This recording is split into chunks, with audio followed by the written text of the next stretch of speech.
Welcome to Steno Compendium. Get ready for the dictation. 5 seconds. Mr. Deputy Speaker, sir, there is a ban on transporting agricultural produce from one part to another part of the country. During the last session, the Honorable Minister had announced that this ban will be lifted, but it has not been done till now. The farmers are unable to take their produce to any part of the country. As a result of total neglect towards agriculture, the allocation given to this field has decreased from 4% to 3% in the annual plan outlay. The allocation for National Bank for Agriculture and Rural Development is going down in every annual plan in comparison to the annual plan of 1992-93. Similarly, only 6% amount has been provided for loans and electricity. There has been no considerable increase in it in the last year. This step of the government is totally unjustified towards the farmers and agriculture. The continuous decrease in the groundwater level is also a matter of grave concern. Ever since the Congress party has come to power, there has been 10% difference between the estimated capacity and actual utilization of irrigation potential. If this gap had been filled, it would have increased the food grain production. Not only our country would have become self-reliant in food grains, but it would have been also able to export them. Several big projects are lying pending and near about 70% of land is deprived of irrigation. Same is the condition of forest areas also. Wherever there are Congress governments, they have grossly violated the interest of the farmers. The network of multinational companies is spreading in our country, which will create problems for the farmers. Their interests are being mortgaged in the hands of foreign powers. Due to this reason, the country is becoming dependent on others and it can jeopardize our political and social freedom. Mr. Deputy Speaker, sir, it is bad luck that our farmers are not organized today. But the day they become organized, they can revolt. Since the time this Congress government has been formed, it is not even ready to accept rightful demands. Unless such activities as sabotaged, economic blockade, and gherao are adopted, the government is not able to understand the problem. So I would like the government not to create so much problem for the farmers that they are compelled to revolt. Mr. Deputy Speaker, sir, my party and myself totally oppose the Dunkel proposals. It is very regretful that these proposals have caused infighting among the cabinet members. One of your ministers says that export of our country will increase with the acceptance of Dunkel proposals, and another minister says that such acceptance will destroy our country. So there is difference of opinion in the cabinet also. One minister is opposing while another minister is supporting the Dunkel proposals. When there is so much difference of opinion in the cabinet itself, what right they have to remain in government? One of the two ministers should go. The minister who is opposing his government's policy should resign. If the government is ready to accept the Dunkel proposals, the agriculture minister should resign, and if the government is not accepting the proposals, the commerce minister should resign as he was praising the proposals. When the farmers resort to agitation for their demands, the entire government will have to resign. Mr. Deputy Speaker, sir, our country is severely affected by drought at present. Odisha, Bihar, Maharashtra, and eastern part of Uttar Pradesh are affected by drought, but our central government decides everything in a haphazard manner. The Prime Minister surveys a state for once and gives rupees 10 crores, rupees 20 crores, or rupees 50 crores. Then he goes to another state. Such a haphazard manner cannot solve the problem. There should be a permanent solution.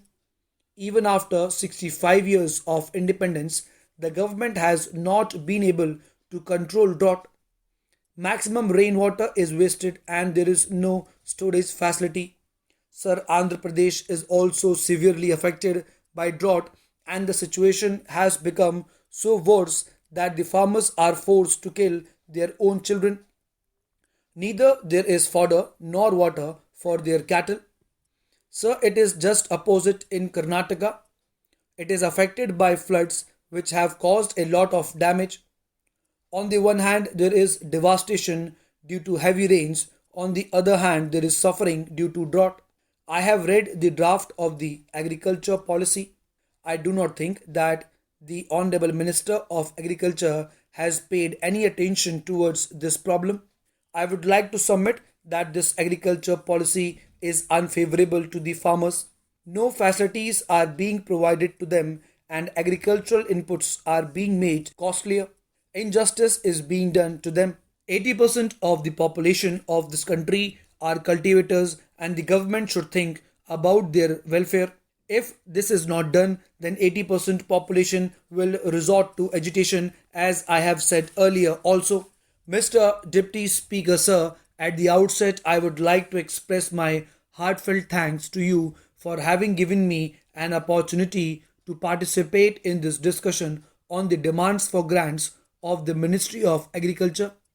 Sir, this government is going to complete its 2 years term on 19 June 1993.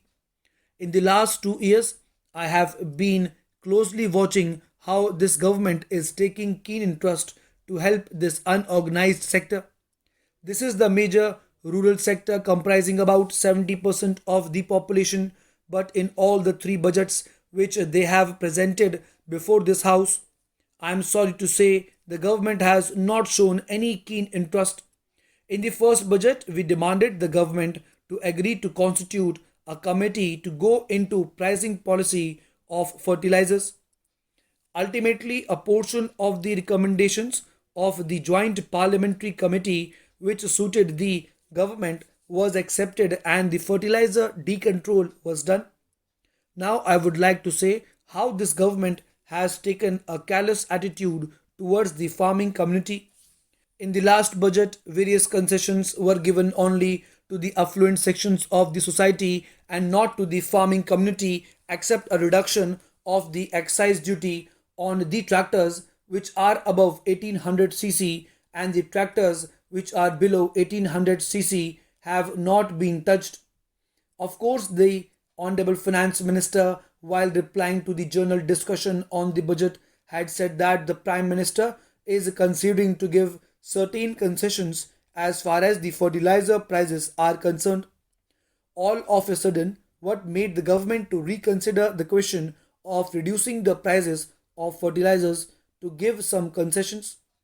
It is because all these friends who have got various political ideologies have shown their bit of mind and said that this time they are going to move a cut motion to see that the government agrees to reduce the fertilizer prices.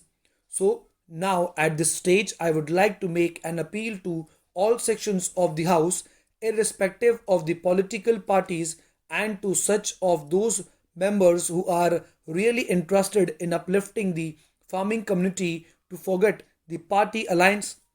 At the time of voting, everyone of the ruling party members is also equally interested to see that his farming community is given its proper due share. The central government claims to have removed all shackles through the new economic policy, market economy, liberalization, delicensing, amendment to the MRTP Act, etc. But they have done it only for the industrial sector.